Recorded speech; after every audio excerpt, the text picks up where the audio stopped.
Hey guys, what is up, and I welcome each and every one of you to a new League of Legends video. So today we'll be taking a break from, inting in League of Legends as per usual. So we're taking a break from that, and instead we'll be going over some, in my opinion, pretty big news coming for League of Legends. There's gonna be some news that's for pre-season, which is like some massive changes that Riot is planning to do, and also some changes coming over within the next patch or two. So as usual, if you guys end up enjoying the video, then boom, hit that like button. But let's get this party started, and let's see what we're dealing with here. So 3 days ago, Riot Scarfy made a post, right? Pre-season development update gives us a bunch of pretty massive changes that they're thinking and most likely implementing for pre-season, which is again in about maybe 3-ish months, give or take, right? So let's take a look at what they have. So the first thing that they're talking about is the laning phase being improved and slightly longer. So how are they doing that? Well, the biggest change that they're doing that, or the way they're doing that, is, again, you can see here, this kind of tower, right? You can see it's a normal tower, but it has not only things up here, little icons, like shield-looking icons, but it has like these kind of Shreeman-looking kind of whatever icons or emblems or whatever you want to call them down here as well. And obviously, those mean something, some kind of sketches over here, but who cares about that? Anyway. Let's take a look. So, what does this mean? So, outer turrets now start the game with a barricade that adds 5 small health bars at the top, right? These ones right here. And then it also, of the turret's main health. And each piece of the barricade can be destroyed and rewards the local players some gold. Roughly around 10 minutes into the game, the barricades will go away, removing both the extra defense and the opportunity for extra gold. So essentially, if you end up getting a lead, you ended up pushing towers down a little bit faster, you're actually rewarded for it. But on the flip side, it's also more difficult to get towers as well. So it's kind of like they're harder to get, yet at the same time, while you're trying to get them, you get more from it. But, so it kind of makes sense because it won't open up the map instantly, because the second you get the tower, well, that lane's done. You start moving, you start rotating from it, etc., etc. And other lanes are essentially now, effed because of that, right? Now, instead, it's like the laning phase will last longer because of this, but you don't really lose out on the potential rewards that gets from actually winning your lane and actually smacking down at their tower, which is an interesting approach.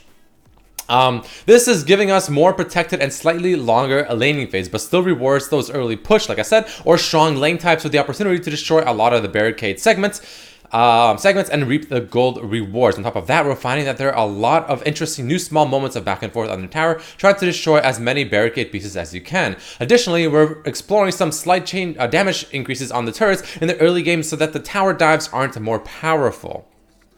Slight damage increases on turrets so that you can't just instantly, level 3 or 4 or even 5, just straight tower dive, like 4-man tower dive bot lane, for instance, and, it'll just always work out because that's just the way the game is at the moment, right? The first team to 4-man, 5-man bot lane probably has the upper hand. We still like them to be present, but there are cases right now where it seems like the attacker isn't taking enough risk, and I kind of agree with that. It could be a slight, increase in damage for sure. And that's kind of the idea here. So, oops, I don't want to do that. Let's go ahead and backtrack there. But that's the slight idea that they have with turrets. Again, we have 5 elements here, 5 here. I'm not really sure what the difference between these two are, or they're the same, or maybe they'll choose one of the two, or maybe that's some kind of new rune sign was using. I'm not really sure what that is exactly, but a pretty cool approach. Let me know what you guys think about this new take, I guess, that they're doing on towers. The next thing we're to talk about is comebacks are more achievable and satisfying. So what does that mean? Let's take a look. It's worth noting that the lane phase changes mentioned above, up here, are actually doing some good work for us here. Fewer early first towers takes are preventing cases where a big gank leads into big gold leads and the winning lane starts roaming the map and crushing lanes that were otherwise going even, which is what I said also, for like, let's say, for instance, maybe mid lane, happens to just crush mid lane, you just absolutely dominate the lane, you get the tower, maybe you're even a roamer like Talon or something like that, and you just run into every other lane. And pretty much that also means that top lane and bot lane are essentially done, because now the lane it's over, because now the mid lane is going to have so much impact and pressure in those other lanes. Or if bot lane wins really hard, for instance, super early, they go top lane, your top lane goes bot lane, and the enemy top laner's lane is now officially done. So it's just like things like that which are just really annoying for lanes that are going even, but not just straight up crushing. So that's a nice little change for that. Another significant change that we're currently testing is allowing bounties to scale off of more than just kills. So currently bounties, if you don't know what bounties are, it's essentially where a champion that gets, a lot of kills in a row without dying, just the bounties on them increased, right? Up to like 1,000 gold even, to where, finally when a player does slay them, they get, huge gold for the kill. So now they're increasing that, so that, bounties have been a good tool for us, killing, blah, blah, blah. But TLDR, what they want to do is they want to just overall increase the bounties on champions, not just through kills, but through other things that you do on the map as well. Like, I'm assuming CSing, getting towers or whatever. So that's pretty interesting because they say here, especially in higher level play, a lot of the game's snowball is coming from non-kill places. So we think it's an improvement to the system to integrate of all of the gold sources. So again, bounties aren't only scaling off of the amount of kills you have, other aspects as well. Overall, we want bounties to increase slightly, so may lower kill bounties to compensate for the new system. We're also testing some reduction in global tower gold, as it's one of our most powerful snowball sources currently, and de-emphasizes the individual differences between players on the team. So, I mean, that's a good thing as well, because currently getting a tower just gives so much gold. It's pretty disgusting. But let's see what the next change is here. Decided games resolve faster. Melee and cannon minion health scales up much higher in the mid and late game. These changes allow games to end more naturally, and we've been seeing fewer games where a team has clearly lost, but it drags on for too long because wave clear is stalling out every wave, or the ahead team has to wait for Baron to respawn. So essentially, TLDR, melee and cannon minion health is just going to be scaling much, much higher, especially mid and late game. So I don't know. Let me know what you guys think about that as well. That's not too bad. I mean, when it comes to split pushing, it'll be hard to split push a little bit, but it'll also make your split push at the same time more effective, because when you're actually pushing into the tower, like let's say as you're playing a Zed bot or something like that, you're pushing it in, you're split pushing.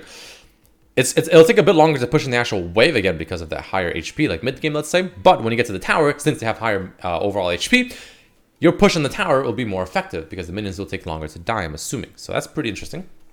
Next, we have rune paths no longer dictate stat bonuses. We're testing new independent stat choices on every single rune page. Still working out the details between 2 or 3 choices, but tests on both have been very promising. The stat choices are categorized into offensive and defensive stats. Both systems incentivize or require some mixing of offense and defense. We think this does good things for the game in rounding out player offense and defense, while also leaving room for some pretty sharp builds for players that want to invest in one or the other. The current stat options we're testing, you can see here, are as follows. So for all offensive, you have AD, AP, A speed, and CDR. Defensive, you have armor, MR, HP regen, etc. So TLDR, what they're trying to do here is essentially they want to make it so that when you're picking choices of trees, right? You're going like precision and sorcery, let's say. But let's say you're playing a mage, but for whatever reason you want to go to precision because, it's just maybe there's a rune that you like, or you like the way it plays out. But precision also gives you all this attack speed, and as a mage, you don't care about attack speed, so it's just a wasted stat. That's not going to happen anymore. Now you'll actually be able to choose what stats that you want to be gained from the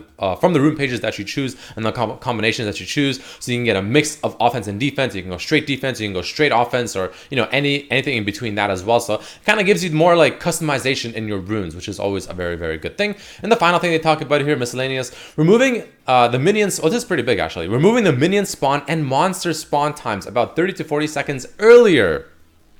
Currently, minions spawn at, I don't know what they spawn at, maybe like 1 minute or something like that. And the laning phase itself starts mid lane at least around like what, 120? Something like that. I can't remember the exact number anymore. But so they're like cutting that in half, like just straight up, just almost cutting that in just right in half. We want to leave room for invades and other interesting early strategies, but in 95% of players, of games, players end up waiting for about 30 seconds, which is usually true, especially in lower elo, I think. In our efforts to make LoL the best game it can be, for the vast majority of you, we think streamlining this phase will get you to the fun quicker. So yeah, I mean, again, this kind of begs the question as to what will happen to champions like Shaco or something like that. People that need that time to set up their boxes or whatever. So that's something to consider. And long term, probably not this preseason, we're aiming to get text chat built into the loading screen. I mean, okay, whatever, right, Chris? But that's not really that important, I guess. But that's kind of the idea of what they're doing for the preseason changes here. So let me know what you think about them down below, guys. There's also some nice little information here on Surrender at 20 for Riot responses. So they respond to a lot of questions regarding the preseason changes, right? So for instance, here where they talk about minion and monster spawns and how it affects jungle champions, like for instance, Shaco, they're saying how they consider it, blah, blah, blah. They're going to look into it and to make sure that champions like Shaco, for instance, aren't just straight up negatively impacted and just pretty much useless at that point. They talk about overcomplicating the game, and they say complexity is definitely a thing we worry about, just think about frequently. Ideally, we want the game to make as much intuitive sense as possible, though we make concessions from time to time. Of note, the bounty system is likely to be complicated behind the scenes, but to the player, will visualize it as a one value in the scoreboard. So I don't know. I don't want League of Legends to be a simple game. I'm hoping they make it at least somewhat relatively complex, because it kind of makes it more worth it to invest, I guess, time into it, which is pretty good. Jungle time response won't change apparently, so something to keep in mind as well. Very important. they're going to obviously, make sure that, because a lot of people will sometimes AFK for the first like minute or something like that before the game actually starts. So you have to like obviously look into that, since, if they reduce the timer by 34 seconds, that's quite a bit, and a whole bunch of other stuff as well. So that's going to be pretty interesting stuff. And very quickly here, they also talk about, again, this is a lot more soon, I guess, or recent, since the patch for Worlds, right? So they talk about what they're planning to do, but TLDR, they looking like they want to nerf Trundle, Gragas, Gnar, Ryze, Braum, but they want to buff Renekton and Vayne. Unfortunately, they're not buffing Zed or Assassins, which kind of sucks. They talk about it here, but that's okay, I guess. We'll see what happens, but yeah, that's it for this video, guys. There you have it. Obviously, the meaty part of this video and the post is, of course, this one right here, which I'll link down below. Check it out. Let me know what you think about these preseason changes down below, boys and girls. But thank you all so much for watching. If you enjoyed the video, make sure to hit that like button, and we'll be back to inting in the League of Legends in solo queue very, very soon. So yeah, thank you guys for watching, and I'll see you for the next one. Peace.